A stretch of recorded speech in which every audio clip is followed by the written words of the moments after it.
All right, welcome back. I got another Fusion 360 tutorial for you.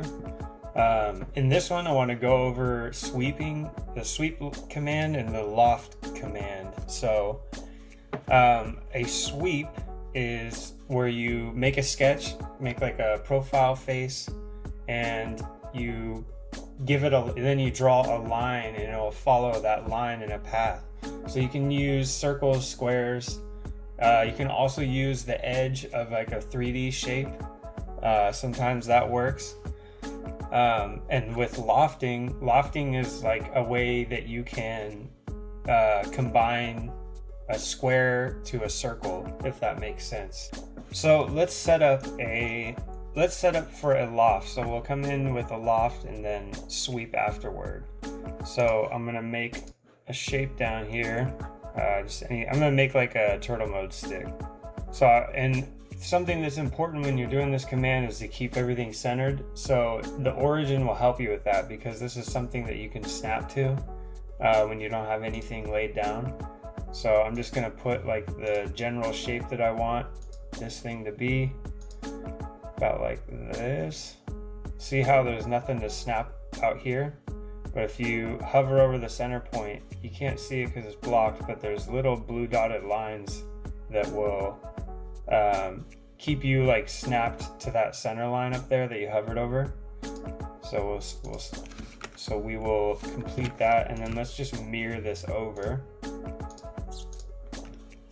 We'll mirror that guy, and see, you can use the origin to mirror from. That looks good. All right, so I want this to end on just like a basic square.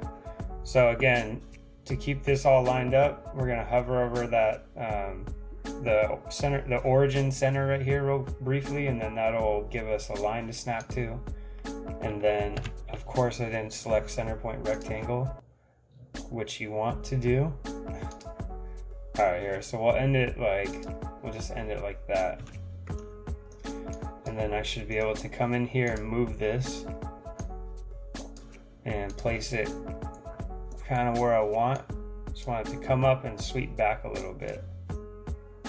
And how does that look? I think that'll be fine, just like that.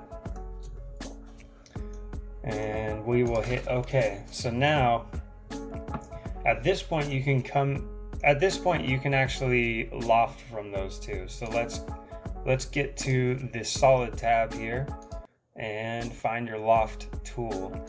So it's going to ask you what planes you want to use for this loft. So I clicked one, and if you click the next one, it should just automatically populate that. There, so it did that, and see, it just went directly to that shape. So it just picked the shortest, distance point.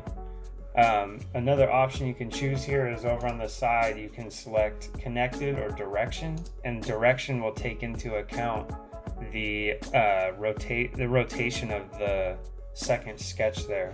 So this is with the first profile selected as direction, and see, you can come in here and you can manipulate these and get different results.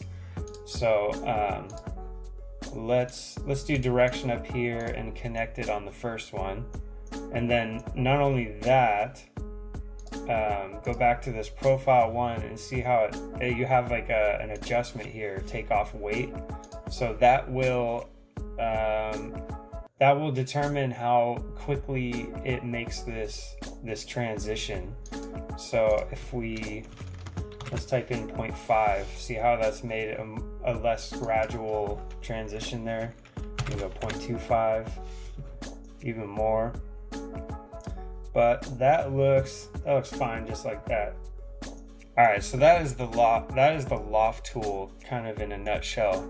Let's go back and do let's show you the sweep command. So sweep is similar, except it needs like a path to follow. It's just one 2D sketch, and then it asks for a path to follow along the back of this here.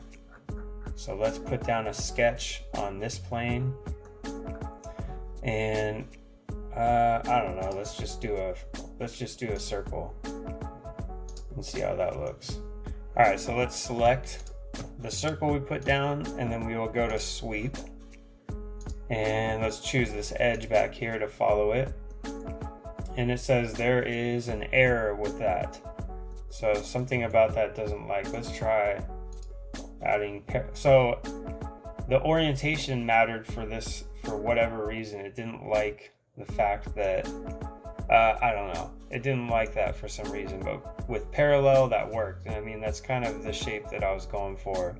All right, so see, it's ending right where that edge stops, which that means we're gonna be left with a little bit there to trim out.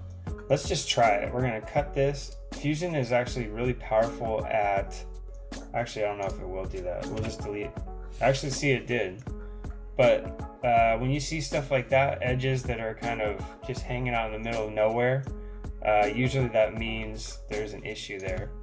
So see, let's see what happens if we try to fillet that. Oh, it did it.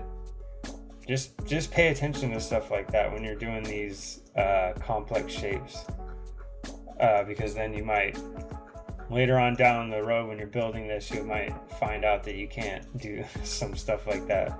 But in a nutshell, those are powerful commands to make some complex geometry. So, all right, hopefully that helps you guys out. And if you got, like I said, if you got any requests, let me know.